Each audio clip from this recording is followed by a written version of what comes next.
नमस्कार, 9 की खबर देख रहे हैं आप और मैं आपके साथ रंजना रावत। बुलेटिन की शुरुआत छपरा की खबर के साथ करेंगे। छपरा के अमनौर थाना क्षेत्र के पैगा शेखपुरा बाजार में हुई लूट का सीसीटीवी वीडियो सामने आया है। घटना शुक्रवार की रात की बताई जा रही है, जब 3 की संख्या में आए लुटेरों ने घटना को अंजाम दिया था। तस्वीरें आपके सामने और तस्वीरों में आप साफ देख सकते हैं कि 2 लुटेरे दुकान के अंदर आते हैं, दुकानदार को हथियार दिखाकर डराते हैं और काउंटर से करीब 30,000 रुपए लूट लेते हैं। तस्वीरों में आप देखिए ये लुटेरे कितने बेखौफ हैं। एक लुटेरा काउंटर से पैसा निकाल रहा है तो दूसरा हथियार लहराकर दुकानदार को डरा रहा है और पैसे लूटने के बाद लुटेरों ने दुकानदार अमित कुमार प्रसाद को गोली मार दी और बाइक पर बैठकर वहां से फरार हो गए। कुछ लोगों ने भागते लुटेरों को पकड़ने की कोशिश भी की, लेकिन लुटेरे आराम से फरार हो गए। घायल दुकानदार का पटना में इलाज जारी है।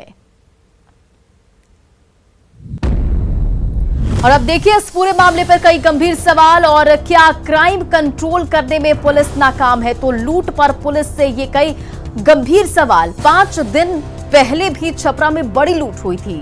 क्या 2 करोड़ की लूट के बाद भी पुलिस जागी नहीं? लूट की वारदात को पुलिस आखिर रोक क्यों नहीं पा रही है? तो ये तमाम अहम सवाल इस लूट पर पुलिस से। खबर पूर्णिया से, जहां भगवान का मंदिर भी सुरक्षित नहीं है। गुलाब बाग गुंडा चौक के पास दुर्गा मंदिर कैंपस में स्थित शिव मंदिर में एक चोर ने भगवान भोलेनाथ की नाग की ही चोरी कर ली। सीसीटीवी कैमरे में कैद इन तस्वीरों को आप देखिए, साफ तौर पर दिख रहा है कि कैसे ये चोर दिन के दोपहर में शिवलिंग पर लगे चांदी के बासुकीनाथ नाग को आराम से उठाकर झोली में डालता है और फिर वहां से पूरे आत्मविश्वास के साथ पहले शिवलिंग को बाहर से निकाला और फिर उसकी सफाई कर कई टुकड़े भी करता है और अपने बैग में नाग को रखकर वहां से आराम से चलता बनता। तस्वीर आपके सामने देखिए किस तरह से चोर इत्मीनान से वहां से नाग को उठाता है और फिर अपनी झोली में रखता है और फिर वहां से निकलते बनता है। ये तस्वीरें इस चोरी की सीसीटीवी फुटेज सामने आई है। जाते जाते चोर मंदिर में रखा तांबा का एक लोटा भी लेकर वहां से चलता बनता है। देखिए ये तस्वीरें आपके सामने, किस तरह से शिवलिंग से नाग की चोरी करता है चोर। आराम से अपनी थैली में भरता है और फिर एक तांबा का लोटा भी उसे वहां नजर आता है और उसे लेता है और फिर ये निकलता बनता है। ये जो चोरी की वारदात है सीसीटीवी कैमरे में कैद हुई है, जिसका फुटेज सामने आया है। और अब भ्रष्टाचार पर प्रहार की बात करते हैं। बिहार में भ्रष्ट अधिकारियों पर कार्रवाई जारी और इसी कड़ी में एक ऐसे अधिकारी पर के वहां छापा पड़ा है जिसके ठिकानों से सोना, चांदी, हीरा समेत करीब 4.5 करोड़ की संपत्ति मिली है।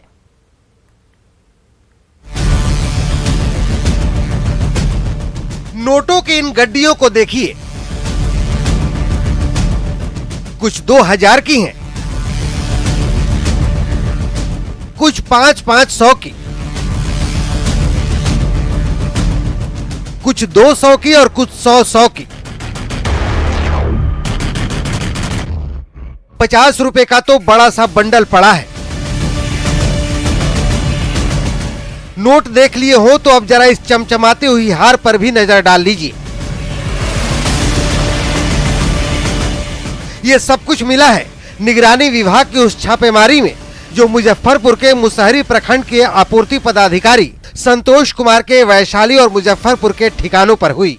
और फिलहाल ये जो कैश रिकवर किया गया 12 लाख रुपए से अधिक ये कैश बताया जा रहा है और 1 किलोग्राम सोना जो है वो रिकवर किया गया। इसके अलावा कई और चीजें मिली है। दिल्ली में फ्लैट होने का भी प्रमाण जो है वो मिला है। इसके अलावा जमीन के भी डीड मिले हैं, जो सोर्सेज हैं उन्होंने बताया है। संतोष कुमार के हाजीपुर वाले घर से छापेमारी के दौरान 13.5 लाख रुपए नगद के साथ साथ 8 बैंक अकाउंट का भी पता चला है, जिसमें करीब 90 लाख रुपए जमा है। इसके अलावा जमीन के कई कागजात भी मिले हैं, जिसमें दिल्ली, नोएडा, गुरुग्राम में फ्लैट और मुजफ्फरपुर में कमर्शियल इलाके में दुकान होने की बात सामने आई है। यही नहीं, छापे में करीब 1 किलो सोने का गहना भी मिला है। तो कुल मिलाकर ये मामला कितने तक अभी प्राइम फेसी इन्वेस्टिगेशन में? अभी तो जितना आपके सामने ही बोला 4.5 करोड़ का, तो अभी तक हमारे पास प्रमाण पेपर आ चुके हैं। रेस्ट अभी हम लोग कैलकुलेशन कर रहे हैं। संतोष कुमार पर आय से 2 करोड़ अधिक संपत्ति अर्जित करने का मामला था, लेकिन जब छापा पड़ा तो सबके होश उड़ गए। निगरानी विभाग की माने तो 2022 में अब तक की सबसे बड़ी कार्रवाई है। न्यूज 18 के लिए हाजीपुर से संजय कुमार और मुजफ्फरपुर से प्रियांक सौरभ की रिपोर्ट। और बिहार में भी बढ़ते क्राइम कंट्रोल के लिए यूपी के सीएम योगी आदित्यनाथ के बुलडोजर मॉडल का प्रयोग होने लगा है। छपरा के डोरीगंज में हत्या के फरार आरोपी के घर को स्थानीय पुलिस ने बुलडोजर से तहस नहस कर दिया। पुलिस को सोनू नाम के व्यक्ति की हत्या में 2 आरोपियों की तलाश थी और आरोपी पुलिस की चेतावनी के बाद भी थाने में सरेंडर नहीं कर रहा था, जिसके बाद पुलिस ने ये कार्रवाई की है और अभियुक्तों के नाम पर विकास राय और जितेंद्र राय बताए जा रहे हैं।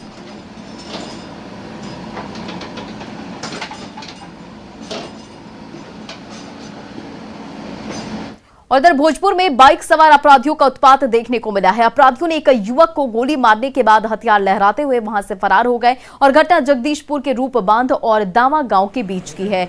स्थानीय लोगों ने जख्मी युवक को सदर अस्पताल में एडमिट कराया है और घायल युवक ने बताया कि वो अपनी बहन के घर से लौट रहा था, तभी पीछे से अपराधियों ने गोली मार दी। फिलहाल पुलिस इस पूरे मामले की छानबीन में जुटी हुई है।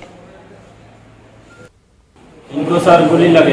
कहाँ गोली लगा है? रूपबांध दावा के बीच में। अच्छा, कहाँ से कहाँ ये जा रहे थे? दिनवा से जा रहे थे सर दावा।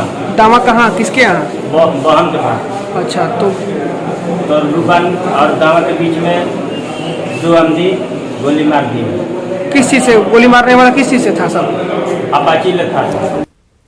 भागलपुर के मकंदपुर निवासी बरदान राय के लापता पुत्र का शव बरामद होने के बाद इलाके में दहशत का माहौल है।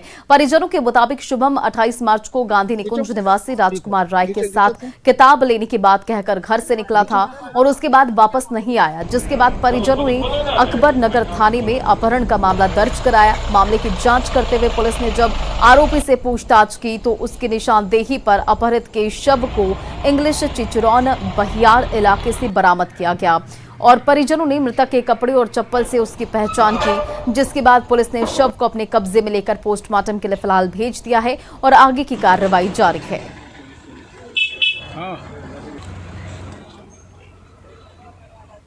और इस वक्त की बड़ी खबर पटना से आ रही है, जहां मौसम विभाग ने अलर्ट जारी किया है। पश्चिमी चंपारण और किशनगंज में बारिश का अलर्ट मौसम विभाग के द्वारा जारी किया गया। आपको बताते चले कि बिहार के साथ बारिश के साथ बिजली कड़कने की भी संभावना जताई गई है और इस इलाके में लोगों से सावधान रहने की अपील की गई है।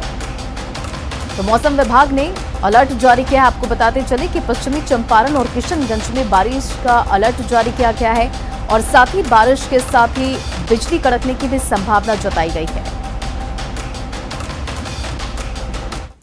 मुंगेर मद्य निषेध विभाग की तरफ से जंगली इलाकों में महुआ शराब निर्माताओं के खिलाफ अभियान चलाया जा रहा है और उत्पाद विभाग ने ड्रोन की मदद से करीब 500 किलो जावा महुआ को जब्त कर नष्ट किया और 2 भट्टियों को भी नष्ट किया। आज पुलिस और उत्पाद द्वारा शामपुर जंगल में काली पहाड़ी क्षेत्र में संयुक्त छापामारी की गई, जिसमें कि 500 केजी जावा महुआ विनष्ट किया गया और 2 भट्टी।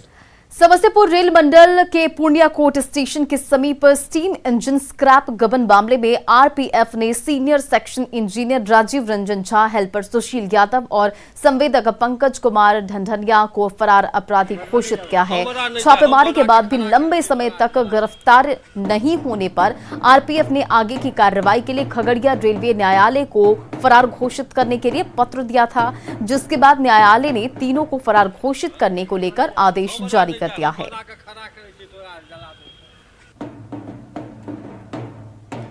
बिहार के डीजीपी देर रात औचक निरीक्षण करने हाजीपुर नगर थाने पहुंचे और एडीजी का काफिला नगर थाने में रुका, जिसके बाद पुलिस पदाधिकारियों में हड़कंप मच गया। डीजीपी एसके सिंघल और एडीजी ने थाने के कोने कोने की जांच की और थाने में तैनात सिपाहियों से बातचीत भी की। डीजीपी ने वारंट के तामील में देरी और थाने में धूल फांकती गाड़ियों को लेकर नाराजगी जताई है और एसपी को कड़े निर्देश भी दिए हैं। डीजीपी ने कहा कि क्राइम कंट्रोल के लिए पुलिसिंग बेहतर करने की जरूरत है। ये इतनी चीज तो ठीक है अब ये जो चीज है ना ये बहुत जबरदस्त है।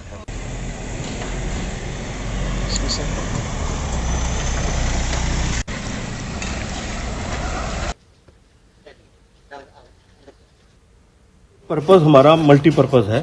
पहली चीज तो ये देखना कि थाने में साफ सफाई, थानों के अंदर जो साधन है, जिस साधन के आधार पर पुलिस चलती है, गाड़ी कैसी है, मैन पावर कितनी है, कितने जवान हैं, कितने अफसर हैं, उनमें काम का बंटवारा किस तरह का है, क्या जो है रिकॉर्ड हमारे कुछ मेंटेन ठीक से हैं या नहीं हैं, ये चीज़ भी देखी गई है।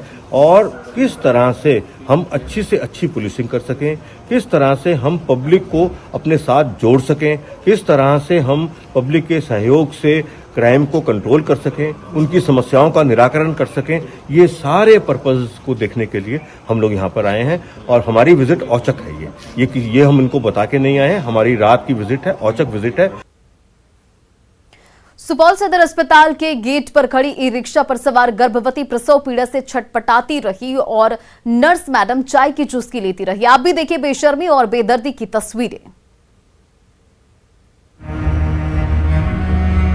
ई रिक्शा पर बैठी गर्भवती महिला कराहती रही तो अंदर नर्स मैडम चाय की चुस्की लेती रही।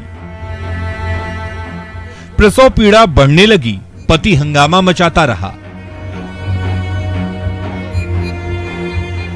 लेकिन नर्स मैडम की प्याली अभी कहां खत्म हुई थी। यह दर्दनाक नजारा है सुपौल सदर अस्पताल का। चैन सिंह पट्टी निवासी विकास कुमार गर्भवती पत्नी को लेकर सुपौल सदर अस्पताल पहुंचे ही थे कि दर्द बढ़ने लगा। दौड़ा दौड़ा पति अंदर गया, लेकिन नर्स मैडम चाय की गर्मा गर्म प्याली छोड़ने को तैयार नहीं हुई। आखिरकार पत्नी ने अस्पताल के गेट पर खड़े ई रिक्शा में ही बच्चे को जन्म दे दिया। यहाँ प्रसव कक्ष के इमरजेंसी गेट पे ई रिक्शा पे बच्चा इशू हो गया था ना। हाँ, हो गया। बच्चा तो निकल गया था, उसके बावजूद भी मान लीजिए आप गए बुलाने के लिए तो नहीं आए, गई है ना। बाबू हो गया गेट में, चलिए दीदी बहुत सारा आदमी सब है, तो बोले ठीक है फिर आते हम कह देते के साथ सब कुछ के साथ रिक्शा के साथ, फिर भी तो बहुत देर के बाद नहीं आई। हाँ, तक बाद जो आप गए तो देखे हुए अंदर में दीदी लोग चाय पी रहे थे बस।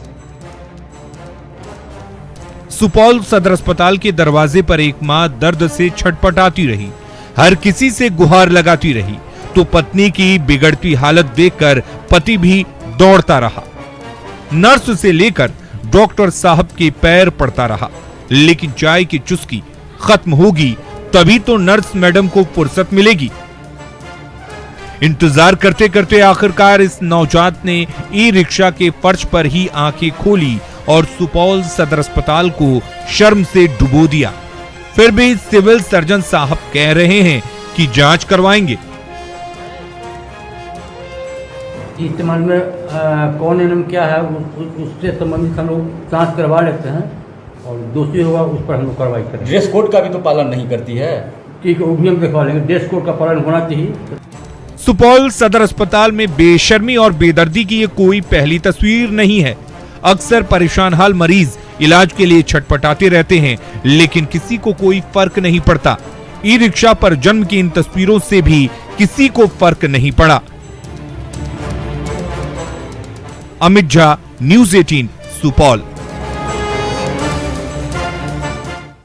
और इधर सहरसा के बनगांव में रहने वाले प्रसन्नजीत ने सॉफ्टवेयर इंजीनियर की नौकरी छोड़ अपने गांव में खेती कर रहे हैं और मिथिलायम किसान उत्पादक के नाम से समूह बनाया और आज दूसरे किसानों को भी खेती के गुर सिखा रहे हैं। किसानों के इस समूह में मछली पालन, सब्जी, फल, मखाना और कई तरह की खेती की जाती है, जिससे किसानों को काफी मुनाफा हो रहा है। और इस काम में प्रसन्नजीत को उत्कृष्ट किसान सम्मान से भी सम्मानित किया जा चुका है। किसानों से बातचीत की हमारे संवाददाता अनुभव सिंह ने। इंजीनियरिंग की पढ़ाई कर जो है सहरसा जिला के बनगांव के रहने वाले प्रसन्नजीत जो है वो कृषक बने हुए हैं। आप देख सकते हैं यहाँ पे जो है एक ही खेत में जो है मिर्ची से लेकर के जो है केले की खेती की जा रही है। आप साफ तौर पर देख सकते हैं यहाँ पे जो है मिर्ची का खेती है और हम केले की का भी पेड़ आपको दिखाना चाहेंगे। ये केले का पेड़ है और यहाँ पे जो है एक साथ जो है कई तरह की सब्जी आप लगाया जा रहा है और लोगों को जो है किसान को जो है जागरूक किया जा रहा है। प्रसन्नजीत जो है सॉफ्टवेयर इंजीनियरिंग का पढ़ाई कर जो है अपने गांव आकर के जो है खेती बाड़ी कर रहे हैं। उनसे बात करना चाहेंगे। ये बताइए कहाँ से आपको ये प्रेरणा मिला जो इंजीनियरिंग का पढ़ाई कर जो आप कृषक बने?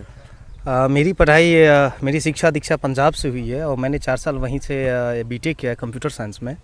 और वहाँ पे पढ़ाई के साथ साथ मैंने एग्रीकल्चर को, खेती बाड़ी को बहुत करीब से देखा है। हमारे यहाँ के लोग वहाँ जाकर खेती बाड़ी करते हैं, वहाँ पंजाब को समृद्ध बनाते हैं, ये कोसी के लोग, बिहार के लोग।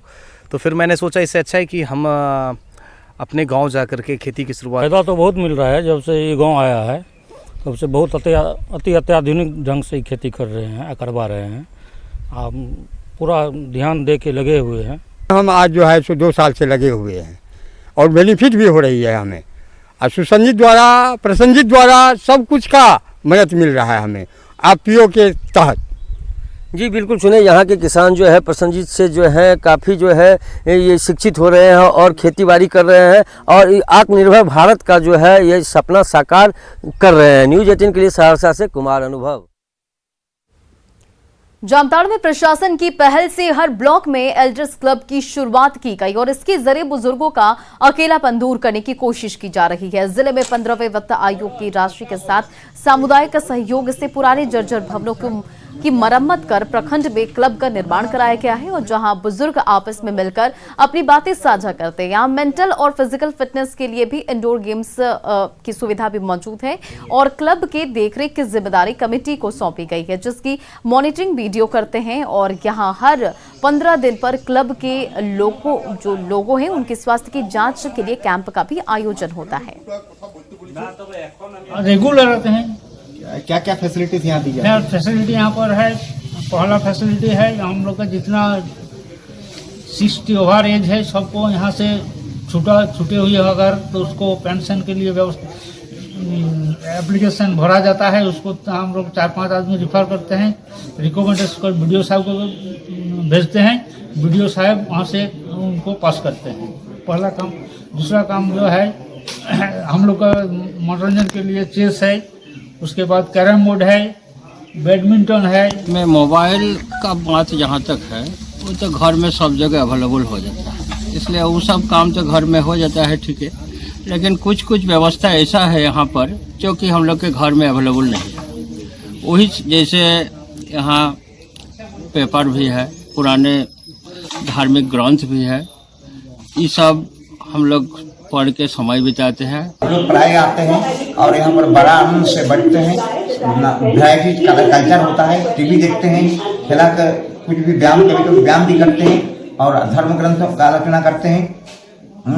यहाँ हम लोग मनपसंद बहुत कुछ करते हैं। लोग हैं उसमें बने हुए हैं, जिसमें पदेन सेक्रेटरी के रूप में प्रखंड विकास पदाधिकारी भी है ताकि उनका मॉनिटरिंग हो सके। और हर एक 15 दिन में भी हम लोग इनका मेडिकल चेकअप भी करवाते हैं। मेडिकल टीम आती है और इनका चेकअप होता है और उसका विधिवत रजिस्टर मेंटेन किया जाता है कि इनका BP क्या है, शुगर क्या है, ये सब हम लोग जांच करते हैं। और दूसरा है कि उनका मनोरंजन के लिए भी कुछ व्यवस्था की गई है।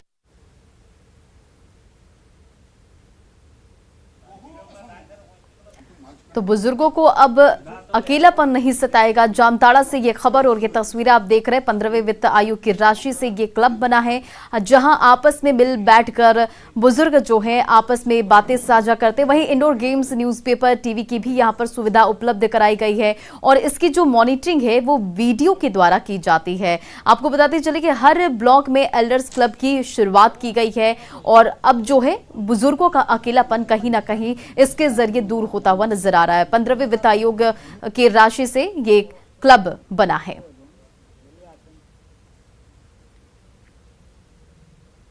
और आज चैत्र नवरात्र का दूसरा दिन है। आज मां ब्रह्मचारिणी की पूजा हो रही है। ब्रह्मचारिणी मां दुर्गा का दूसरा रूप है और इनकी उपासना नवरात्रि के दूसरे दिन की जाती है। ब्रह्म का अर्थ है तपस्या और चारिणी यानी कि आचरण करने वाली, अर्थात तप का आचरण करने वाली मां ब्रह्मचारिणी। दुर्गा सप्तशती की अनुसार ये देवी शांत और निमग्न होकर तप में लीन है और वहीं दिल्ली के छतरपुर और झंडेवालान मंदिर में श्रद्धालुओं की भारी भीड़ उमड़ी है, जहां भव्य आरती का नजारा देखने को मिला।